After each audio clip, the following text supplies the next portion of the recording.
જીવન એક સર્વોચ્ચતમ અને સમજદારીનો ખેલ છે. સમજદારી જીવનમાં ના હોય તો પછી જીવનમાં ઘણી બધી વસ્તુ ઘટે છે. હવે એક બાળક છે, દરજીનો દીકરો. આ દરજીનો દીકરો છે, એક દિવસ સ્કૂલેથી વહેલો છૂટી જાય છે અને પપ્પાની શોપ ઉપર જાય છે અને પપ્પા સીવતા હોય છે.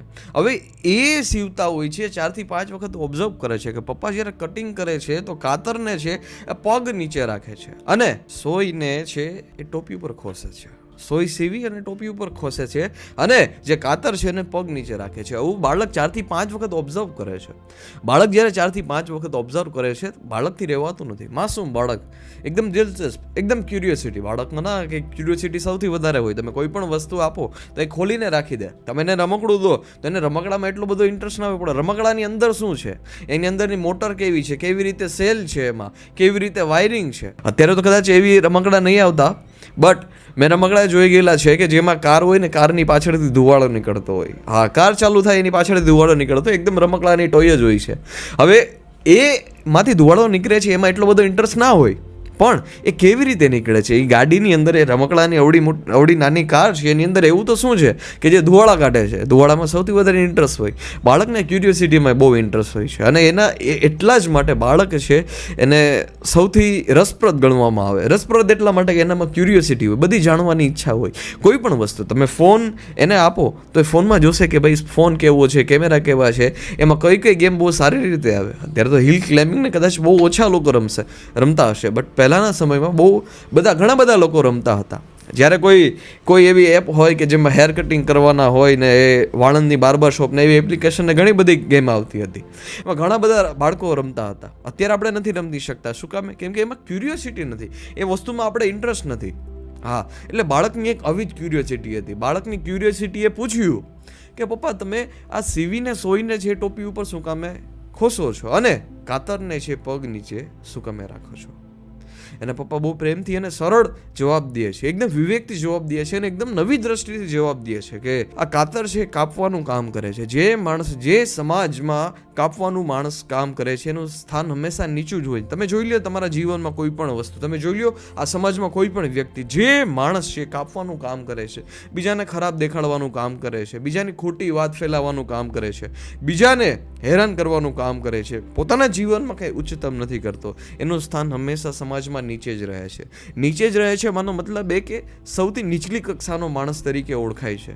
કોઈ વ્યક્તિ એને મળે તો એ રાજી નથી થતો અને કોઈ પણ વ્યક્તિ એને બોલાવી લે છે, એની પાસે બેસે છે, છતાં મનમાં એક વાત તો ખટકતી હોય કે આ માણસ છે બરાબર નથી. માને સમાજમાં જે કોઈ પણ વ્યક્તિ છે કાપવાનું કામ કરે છે, બીજાની નિંદા કરવાનું કામ કરે છે, બીજાને પાડવાનું કામ કરે છે, એ વ્યક્તિનું સ્થાન હંમેશા નીચું જ હોય છે. અને જે કોઈને સીવવાનું કામ કરે, કોઈના બગડેલા સંબંધ હોય તો એને સારા બનાવી દે, કોઈ વ્યક્તિના અણબોલા હોય તો એમને બોલતા કરી દે, કોઈને કંઈ જીવનમાં આગળ વધવું હોય તો એને પ્રગતિમાં થોડી ઘણી મદદ કરે, એનાથી થતી હોય એટલી એ ભરપૂર મદદ કરે. હા, કોઈ વ્યક્તિ હોય જેનું એક્સિડન્ટ થઈ ગયેલું હોય, કદાચ એના કોઈ પરિવારજનો આસપાસ ના હોય, છતાં સહાય માટે છે ઊભો રહે છે, એને દવાખાને લઈ જાય છે, પૂરતી ટ્રીટમેન્ટ આપે છે. આ માનવતા, આવા લોકોનું સ્થાન છે સમાજમાં સૌથી ઉપરની કક્ષાએ રાખવામાં આવે કે એટલા જ માટે સોયને છે એ ઉપર ખોસવામાં આવે. શું કામ? કેમ કે એ સીવવાનું કામ કરે છે. તમે દુનિયામાં બીજાને ભાગલા પાડવાનું કામ કરો છો કે બીજાને સીવવાનું કામ કરો છો, એ ઉપરથી તમારા જીવનની દશા અને દિશા નક્કી થાય છે.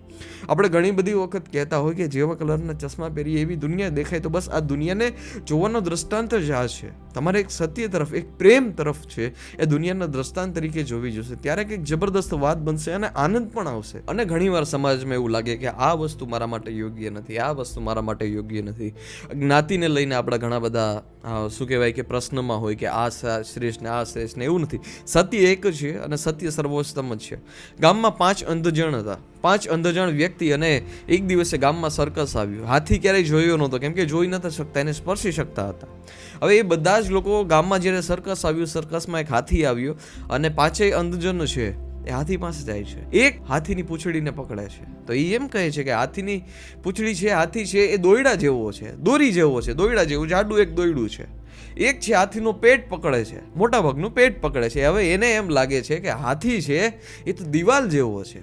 એક છે એ હાથીની સૂંઢ પકડે છે, એને એમ લાગે છે કે આ તો છે થળિયા જેવું છે, આ વૃક્ષનું થળ હોય ને એના જે બી સૂંઢને પકડે છે એને થળ લાગે છે.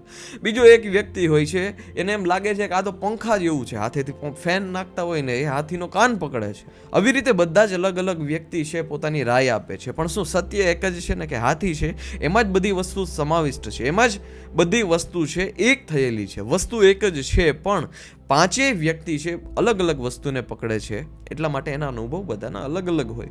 સમાજનું પણ આવું છે, સત્ય બસ એક જ છે, સત્ય સર્વોત્તમ છે, એ છે આત્મા, એ છે બ્રહ્મ. બાકી આ સમાજના લોકો એ ખાલી નામ દઈ ગયેલા જ છે, એમાં કોઈ પણ વસ્તુને સ્થાન નથી અને એને એટલું બધું મહત્વ પણ ના દેવું જોઈએ. સો આ બધી વાતનું ધ્યાન રાખજો. મળતા રહીએ એવા વિડીયો સાથે. ધન્યવાદ. જય હિન્દ. વંદે માતરમ.